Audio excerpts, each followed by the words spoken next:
Online betting ప్రాణాలు తీసింది. ఒకే కుటుంబానికి చెందిన ముగ్గురిని బలికొంది. ఆన్లైన్ బెట్టింగ్ తో నష్టపోయాడు కొడుకు హరీష్.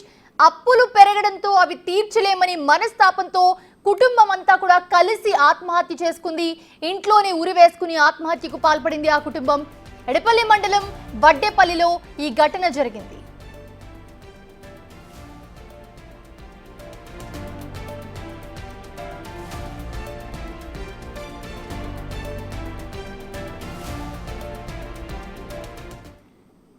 ఇదే అంశానికి సంబంధించి మరిన్ని అప్డేట్స్ మా ప్రతినిధి రాజేష్ అందిస్తారు. రాజేష్, ఈ మధ్య కాలంలో ఎక్కువగా చూస్తున్నాము ఆన్లైన్ బెట్టింగ్ కి వెళ్ళొద్దు అని చాలా మంది చెప్తున్నారు. ఎందుకంటే దాంట్లో చాలా నష్టపోయి ప్రాణాలు తీసుకునే వరకు వస్తున్నారు. సో అలాంటిది ఇది కూడా ఒకే కుటుంబానికి చెందిన ఏకంగా ముగ్గురు.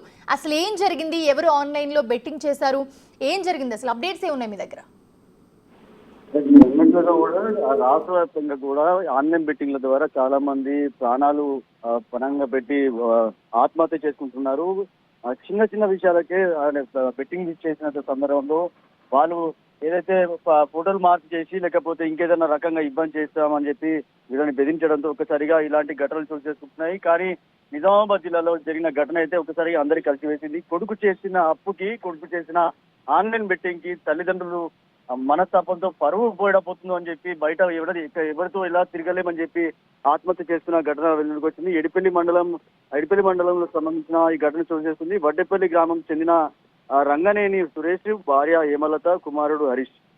ఇది ముగ్గురు కూడా చాలా అన్యోన్యంగా ఉంటారు. గత 20 సంవత్సరాలు వీళ్ళంతా కూడా వ్యవసాయ కుటుంబం, కిరాణా షాపు పెట్టుకొని జీవనం సాగిస్తున్నారు. ఈ క్రమంలో కుమారుడు హరీష్ ఆన్లైన్ బెట్టింగ్ లో బెట్టింగ్ ఆడుతూ పాటు అలాగే ఆ బెట్టింగ్ ని ఎలా కట్టిన బెట్టింగ్ తీసుకున్న తర్వాత ఆ బెట్టింగ్ లో ఆడిన డబ్బులు పోయిన తర్వాత డబ్బులు కట్టడానికి బయట అప్పులు చేశాడు. అట్లా అప్పులు చేసిన తర్వాత అప్పులని కూడా ఒకసారిగా పెరిగిపోయి సుమారు 1 కాదు 2 కాదు 18 లక్షల రూపాయలు అప్పు చేశాడు. దీంతో కుటుంబం ఏం చేయాలో తోచక, డబ్బులు ఎలా కట్టాలో తోచక, ఏదైతే ఆన్లైన్ బెట్టింగ్ నుంచి వాళ్ళకి వస్తున్న ఫోన్ కాల్స్ కావచ్చు, ఇంటికి వచ్చి తరచూ ఇబ్బంది చేస్తున్న విషయాలు కావచ్చు, ఆ డబ్బులు కట్టడానికి బయట నుంచి మరో బాకీ వేరే దగ్గర బాకీ చేసి డబ్బులు తీసుకోవడం, వాళ్ళు వచ్చి ఇంటి దగ్గర ఊరికే అంటే ప్రతిసారి వచ్చి ఇబ్బంది గురి చేయడంతో చుట్టుపక్కలంతా కూడా పరుగు పోతుందని తల్లిదండ్రులు తీవ్ర మనస్తాపకు గురయ్యారు. దీంతో ముగ్గురు కూడా బలవన్మరణానికి పాల్పడ్డారు. ముగ్గురు చనిపోయారు. ఒకసారిగా వడ్డేపల్లి గ్రామం అంతా కూడా విషాదాచారాలు అనుకున్నాయని చెప్పుకోవచ్చు. ఇప్పుడు సుమారు కేవలం 20 గుంటల భూమితో వీళ్ళు వ్యవసాయం చేసుకుంటారు. ఒకసారిగా కుటుంబం అంతా ఉరేసుకొని ఆత్మహత్య చేసుకోవడంతో ఒకసారిగా గ్రామం అంతా కూడా తీవ్ర మనస్తాపానికి గురవుతున్న పరిస్థితి అయితే ఉంది. మొత్తం కొడుకు చేసిన బెట్టింగ్ కి, ఆన్లైన్ బెట్టింగ్ కి సుమారు లక్షల రూపాయలు ఆ బెట్టింగ్ లో ఆడడంతో ఒక్కసారిగా కుటుంబం అంతా కూడా ఆత్మహత్య చేసుకున్నారు. ఇప్పటికే పోలీసులు అయితే కేసు అయితే నమోదు చేసుకున్నారు. కొడుకు చేసిన అప్పుకి ఇలాంటి తల్లిదండ్రులు ఆత్మహత్య చేసుకోవడంతో ఇది ఇంతటి ఘోరం ఏ కుటుంబంలో రావద్దని చెప్పి కూడా అటు తల్లిదండ్రులు కూడా ఆ తల్లిదండ్రులకు సంబంధించిన కుటుంబ సభ్యులందరూ కూడా ఆవేదన వ్యక్తం చేస్తున్న పరిస్థితి అయితే వెలుగొందని చెప్పవచ్చు. అసలు ఎంతవరకు పెట్టారు రాజేష్ ఈ ఆన్లైన్ బెట్టింగ్ లో? చాలా వరకు చూస్తూ ఉన్నాం మనము, లక్షల ఆన్లైన్ బెట్టింగ్ లో పెట్టి గేమ్స్ ఆడుతున్న పరిస్థితి. అసలు ఎంతవరకు పెట్టారు? ఏం చెప్తున్నారు కుటుంబ సభ్యులు?